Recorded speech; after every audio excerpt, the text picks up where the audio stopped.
दोस्तों नमस्कार। आज हम लोग बात करने वाले हैं कि 2024 के जब से लोकसभा चुनाव ख़त्म हुए हैं उसके बाद से अमेरिका के जो डिप्लोमेट हैं वो विपक्षी पार्टी के विभिन्न नेताओं से उन्होंने मुलाकात की है। इसके साथ ही साथ उन्होंने चंद्रबाबू नायडू और भी जो एनडीए के जो घटक दल है उनसे भी मुलाकात की है। तो इस मुलाकात के क्या मायने हो सकते हैं और क्या भारत के लिए या कहे तो भारतीय लोकतंत्र के लिए कोई खतरा है? क्या अभी जो वर्तमान में नरेंद्र मोदी की सरकार है उनके लिए कोई खतरा है? कि अमेरिका करना क्या चाहता है? तो आज के वीडियो में हम यही डिस्कस करने वाले हैं। दोस्तों, अगर आप इस तरह का वीडियो देखना पसंद करते हैं तो आप मेरे चैनल को सब्सक्राइब कर लीजिए और बेल आइकन को ज़रूर दबा दीजिएगा। दोस्तों, अगर ये वीडियो आपको अच्छा लगे तो वीडियो को लाइक कीजिए और दोस्तों के साथ शेयर जरूर कर दीजिएगा। तो चलिए दोस्तों, शुरू करते हैं आज का वीडियो। देखिए दोस्तों, जब से 2024 का लोकसभा चुनाव खत्म हुआ है और किसी भी पार्टी को पूर्ण बहुमत नहीं मिला है, इसके बाद अमेरिका के जो डिप्लोमेट है वो विभिन्न राजनीतिक दलों से के प्रमुख नेताओं से मिल रहे हैं। तो ऐसा क्यों हो रहा है? क्या अमेरिका भारत के आंतरिक मैटर पे कोई दखल दे रहा है? क्या अमेरिका नहीं चाहता है कि भारत में शांति बनी रहे? तो क्या मोदी सरकार को इससे खतरा है? तो देखिए दोस्तों, सबसे पहली बात यह है कि अमेरिका या कोई भी देश जो भी भारत के आंतरिक मामले में दखल देता है तो भारत सरकार को इस बारे में उस देश से बातें करनी चाहिए। चाहे अमेरिका हो, चाहे ब्रिटेन हो, या कोई भी पश्चिमी देश हो, या कोई भी देश हो, चाइना हो, तो उनको ये चीज़ बताना चाहिए कि आप भारत के आंतरिक मामले में दखल न दें। अगर मान लीजिए इसी जगह पे अगर कहीं भारत, जो अमेरिका में अभी वर्तमान में राष्ट्रपति के चुनाव होने वाले हैं, अगर वहाँ पे भारत डोनाल्ड ट्रंप की पार्टी के विभिन्न नेताओं से अगर कहीं मुलाकात करने लगे तो अमेरिका का क्या रिएक्शन होगा?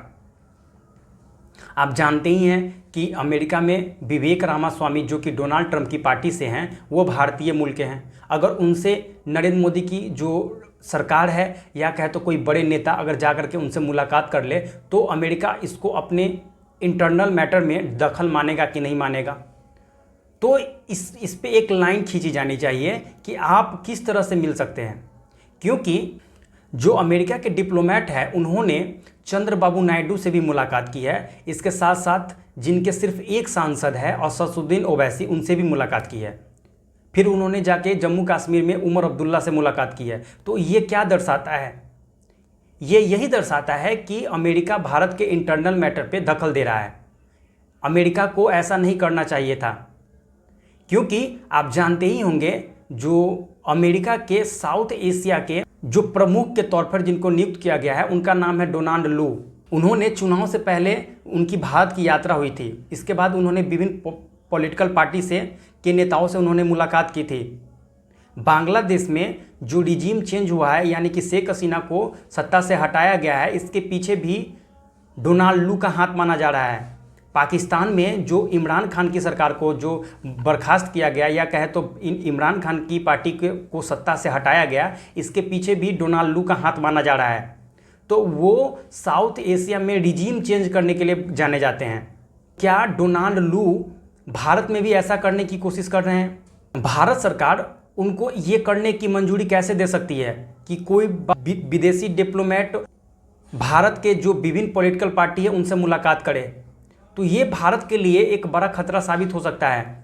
हम जानते हैं कि भारत बांग्लादेश और पाकिस्तान जैसा छोटा देश नहीं है, भारत के पास बहुत बड़ी शक्ति है। लेकिन इसका मतलब ये नहीं है कि आप किसी को भी अपने इंटरनल मैटर में दखल करने की इजाज़त दे दें, क्योंकि भारत को इससे बहुत सारी परेशानी, भले ही भारत इस सभी चीज़ों को झेल लेगा, लेकिन भारत को एक परेशानी का सामना तो करना पड़ सकता है। तो इस बात का भारत को ख्याल रखना चाहिए कि कोई भी विदेशी ताकतें जो भारत में रिजीम चेंज करने की कोशिश कर रही हो, उनको भारत की जो सरकार है उनको इस तरह से रिजीम चेंज करने की इजाज़त नहीं देनी चाहिए। उनको किसी भी विपक्षी नेता से मिलने की कोशिश नहीं करनी चाहिए थी। भारत के मणिपुर की जो हालात हैं उसको देख करके लगता है कि वहाँ पर जरूर कोई विदेशी साजिश भी हो रही है। चाहे भारत इस मामले में कोई बयान जारी करे या न करे, लेकिन उन्हें इस बात को समझना चाहिए कि हम किसी भी देश के इंटरनल मैटर में क्यों दखल दें। अगर आप किसी के साथ बात करना चाहते हैं, अगर आप भारत के साथ सहयोग करना चाहते हैं, तो आप भारत के जो सत्ता में जो नेता हैं उनसे बैठकर बात करें।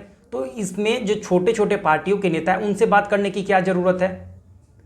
तो इस मामले को लेकर के जो एस जयशंकर साहब है, उन्होंने एक बयान जारी करके कहा है कि अगर आप किसी देश के मैटर में अगर आप बोलते हैं तो आप सुनने के लिए भी तैयार रहें।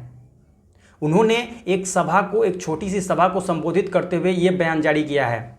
तो आप एस जयशंकर साहब को जानते ही हैं कि वो एकदम खुली बातें करते हैं, उनकी जो बातें होती है वो एकदम सटीक होती है। तो जयशंकर साहब को ये बात जो है वो कुछ दिन पहले ही बोलना चाहिए था, जब वे विभिन्न नेताओं से मुलाकात कर रहे थे। देखिए दोस्तों, जब से भारत में एक कमज़ोर सरकार, यह कहे तो जो माइनॉरिटी गवर्नमेंट बनी है, तब से अमेरिका का जो डीप स्टेट है वो भारत में सत्ता को चेंज करना चाहता। आप ये मान करके चलिए कि जो अमेरिका का जो डीप स्टेट है वो भारत में नरेंद्र मोदी सरकार को पसंद नहीं करता है। नरेंद्र मोदी की सरकार ही नहीं, विश्व के किसी भी देश में जो राष्ट्रवादी सरकार होती है उसके खिलाफ जो अमेरिका का डीप स्टेट है वो उसके खिलाफ काम करता है। जिसमें जॉर्ज सोरोस हो जाए या विभिन्न ऐसे लेफ्ट विंग आइडियोलॉजी के जो बड़े बड़े बिजनेसमैन हैं, वो नहीं चाहते हैं कि किसी भी देश में राइट विंग की सरकार हो। तो इसलिए उन्होंने बहुत सारे जगहों पे या कहे तो बहुत सारे देशों में रिजीम चेंज करने की जो पॉलिसी है वो अपनाई है। आप लोग सोच रहे होंगे कि ये डीप स्टेट क्या होता है। देखिए दोस्तों, डीप स्टेट एक पूरा इकोसिस्टम है। वो इकोसिस्टम किसी भी देश को जो अमेरिका के हिसाब से कार्य नहीं कर रहा हो, उस या कहे तो जो डीप स्टेट के हिसाब से कार्य, जो भी सरकारें डीप स्टेट के हिसाब से कार्य नहीं कर रही हो, उसको सरकार से बाहर निकालने का कार्य करती है। वो नहीं चाहती है कि विश्व का कोई भी देश उनके खिलाफ काम करे। तो डीप स्टेट का यही कार्य है। तो जब से नरेंद्र मोदी की 2024 में एक माइनॉरिटी गवर्नमेंट बनी है, तब से डीप स्टेट को इसमें एक मौका दिखाई दे रहा है कि किस तरह नरेंद्र मोदी को सत्ता से हटाया जाए। जैसा कि आप लोग जानते ही होंगे कि राहुल गांधी कुछ दिन पहले यूएसए की यात्रा पे थे, तो वहां उन्होंने डोनाल्ड लू से मुलाकात भी की है। तो ये भी एक बड़ी खबर हो जाती है कि आप डोनाल्ड लू से कैसे मुलाकात कर सकते हैं। ऐसा इसलिए है क्योंकि उनकी जो साउथ एशिया की जो रणनीति रही है अमेरिका के लिए, जो उन्होंने रणनीति बनाई है, उसके हिसाब से डोनाल्ड लू एक रिजीम चेंजर माने जा रहे हैं कि या तो आप अमेरिका के हिसाब से काम कीजिए, नहीं तो आपकी सत्ता चली जाएगी। इसका सबसे जीता जागता उदाहरण जो है बांग्लादेश के पूर्व प्रधानमंत्री शेख हसीना है। अभी वर्तमान में वो बांग्लादेश की यात्रा पे हैं, जिसके बाद उन्होंने वहाँ के जो केयर टेकर प्रधानमंत्री हैं मोहम्मद यूनुस, उनसे मुलाकात भी की है और उन्होंने $200 मिलियन देने का वादा भी किया है। तो इसका क्या मतलब निकल जाता है कि आप किसी भी देश की सरकार को स्थिर नहीं रहने देना चाहते हैं। क्या आप भारत में सरकार को आप चेंज करना चाहते हैं? तो अगर नरेंद्र मोदी इतने ही पावरफुल होते तो शायद ही ऐसा मौका देखने को मिलता कि वो विभिन्न नेताओं से मुलाकात करें। क्योंकि 2014 से लेकर के 2024 तक, जब तक कि ये लोकसभा चुनाव खत्म नहीं हुआ था, उससे पहले तक ऐसा तो पहले कभी देखने को नहीं मिला। अगर देखने को मिलता भी था तो इतनी हाइप क्रिएट नहीं होती थी, क्योंकि इतनी मजबूत गवर्नमेंट या कहें तो एकदम पूर्ण बहुमत की सरकार थी, जिसके कारण ऐसा होना संभव नहीं हो पा रहा था। लेकिन जब से माइनॉरिटी गवर्नमेंट बनी है, तब से ये लोग कुछ ज़्यादा ही सक्रिय हो गए हैं।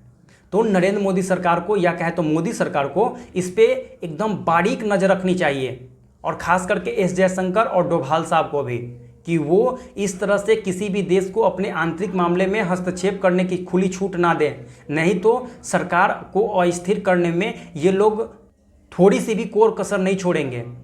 तो दोस्तों देखिए क्या होता है। जयशंकर साहब का जो कमेंट आया है उससे क्या बातें आगे बातें सामने निकल कर आती है, ये तो देखने वाली बात होगी। लेकिन भारत के लिए या कहे तो किसी भी देश के लिए जो दूसरे देश है, अगर उसका कोई डिप्लोमेट किसी विपक्षी पार्टी के नेता से मिलता है तो ये बड़ी बात नहीं होनी चाहिए। लेकिन अमेरिका की या कहें तो डोनाल्ड लू की जो पॉलिसी रही है, इसके लिए ये बहुत ही बड़ी बात हो जाती है।